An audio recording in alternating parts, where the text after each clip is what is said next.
The small frontier town was quiet as the sun dipped low over the horizon, spilling a muted orange light across the wooden sidewalks and weathered buildings. Dust swirled lazily in the evening breeze, catching the fading sunlight and making the empty streets seem almost magical, though tinged with melancholy. In the far corner of town, tucked between a general store and a small blacksmith shop, stood a modest clapboard house, its paint chipped and peeling, its porch sagging under the weight of years and neglect.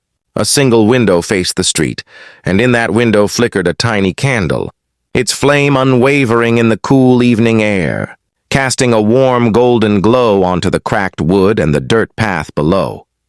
Inside the house, the widow moved slowly across the worn floorboards, her movements deliberate and almost ritualistic. She was a woman shaped by loss, her shoulders slightly stooped, her hands calloused from years of hard work, and her dark hair pulled back loosely, streaked with gray. She wore a simple dress, faded and patched, and a thin shawl over her shoulders. Each evening, she lit the candle with careful reverence, her fingers brushing the wax as though she could feel the presence of someone beyond the veil of mortality. She set it on the windowsill with meticulous care, making sure the flame would not be disturbed by drafts, and then stepped back to watch it dance in the quiet evening. The candle was not merely a source of light. It was a symbol, a connection to the past. Each night she thought of her husband, taken too soon by a sudden fever that had swept through the town years before. His absence had left a cavern in her heart that nothing could fill. The candle was her companion, a small, constant reminder that someone she loved had once been there, and that in some small way his memory endured. She spoke to him quietly in these moments, her voice low and intimate. "I miss you," she whispered. "every day, every night. I wish you were here. I wish." I could hear your laugh again. From the horizon, a rider approached, the rhythmic clop of hooves growing louder as he drew nearer to the edge of town. The man was a cowboy, tall and broad-shouldered, with a long duster flaring slightly in the wind and a wide-brimmed hat that cast shadows across his face. Dust clung to his boots and the saddle, evidence of a long day on the trail, but there was a calm, measured quality to his movements, a steadiness that suggested experience and endurance. He slowed his horse as he passed the corner of the street, and his eyes, sharp and observant, caught the flicker of the candle in the window. Something about the solitary flame in the growing darkness tugged at his attention, drawing him closer with a mixture of curiosity and instinct.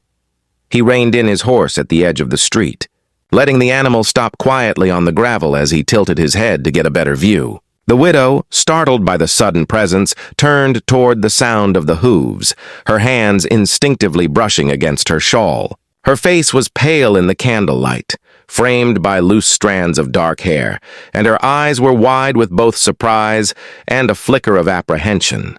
When they met his, the cowboy felt a jolt of something unfamiliar, a connection he couldn't yet name, a sense of shared solitude and quiet understanding. "Evening," he called gently, tipping his hat without dismounting. His voice was low, carrying across the empty street without startling the small house.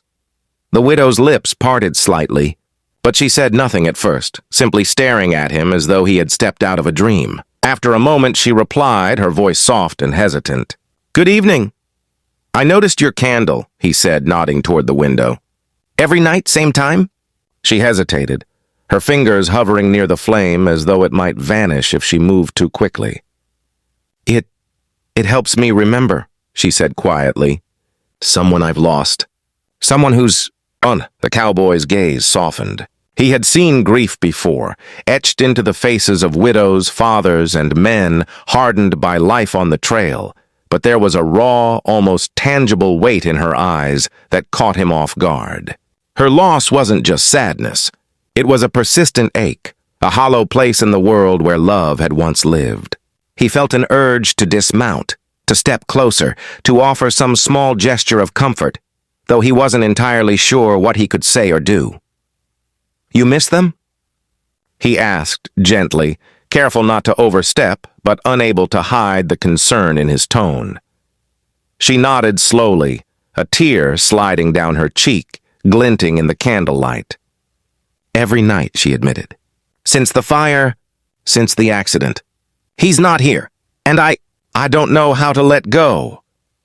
The cowboy shifted slightly in his saddle, feeling a tightness in his chest he didn't understand. Sometimes it helps to hold on to memories, he said softly, his voice steady and calm. Keeps the heart from breaking entirely, even if only a little. Her eyes lingered on him, searching, perhaps seeking judgment, perhaps seeking understanding. When she found neither, only quiet acknowledgement, her body relaxed slightly, though the tremor of old fear still lingered. You understand? She asked, voice barely above a whisper. I reckon I do, he said, adjusting his hat and letting his gaze drift toward the flame. I've been alone out here long enough to know how it feels, to miss someone who isn't coming back. And sometimes, just sometimes, it helps to have someone notice. For a long moment, they remained in that fragile silence, two figures separated by the street and the doorway, yet connected by the faint light of the candle. The widow's breath came slowly, the rhythm of her sorrow quieting under the steady presence of the cowboy. And he felt an odd sense of protectiveness, a desire to ensure that the small, flickering light remained safe against the encroaching night. Finally, the cowboy tipped his hat again, a silent gesture of respect and understanding. I should be moving on, he said, though he didn't urge the horse forward. But I'll remember this candle. I'll remember you. The widow blinked, tears glinting on her lashes. Thank you, she whispered, though her voice carried more than politeness. It carried the fragile acknowledgement of a human connection she hadn't expected in years. The cowboy gave a small nod, the corners of his mouth turning up slightly in a faint, understanding smile. Without another word, he urged his horse forward, the hooves crunching softly on the gravel as he rode slowly down the quiet street. Inside, the widow watched the candle's flame flicker and sway, her heart lighter than it had been in months, even if only by a fraction. For the first time in a long while, she didn't feel completely alone. The flame was no longer just a memory of what she had lost. It was also a reminder that there were still people in the world who could notice, who could care, and perhaps in time, who could help heal the ache that had shadowed her life for far too long. Outside, the cowboy's figure receded into the gathering darkness, but his presence lingered in her mind, as steady and comforting as the small candle that refused to be extinguished. And though neither of them knew what the next day would bring, a small, fragile hope had taken root between them, a hope that perhaps two lonely souls, each carrying their own burdens, might find solace in a shared understanding lit by the simple, unwavering glow of a single candle. The following evening, the sun began its slow descent behind the rolling hills, casting long shadows across the quiet streets of the small frontier town. The air was tinged with the scent of smoke from the few chimneys still alive with fire, mixed with the earthy aroma of the surrounding plains. The cowboy, who had spent the day riding the dusty trails beyond the town, found his mind wandering back to the little clapboard house on the corner, the flickering candle he had noticed the night before, and the widow who tended it with quiet devotion. Something about the sight had stirred a curiosity deep within him, and as the last rays of sunlight faded, he found himself riding toward the house again, the chestnut horse moving with steady, rhythmic steps along the gravel street. The candle burned in the window as reliably as ever, casting its warm glow against the dimming twilight. The widow moved toward it with the same deliberate care, her shawl draped tightly around her shoulders, fingers brushing the waxed rim as she adjusted the flame. The flicker seemed almost alive, as though it pulsed with her unspoken longing, a heartbeat in the silence of the approaching night. She did not notice the shadow at the edge of the street, the slow, deliberate approach of the cowboy, his eyes fixed on the gentle flame. When he spoke, his voice was soft but clear, carrying just enough to be heard without startling her. "Evening again," he said, tipping his hat lightly. The widow froze for a moment, her hands lingering near the candle as she turned to look. Recognition flitted across her features, a mix of surprise and guarded curiosity. You're back," she said, her voice small but carrying the faintest hint of warmth.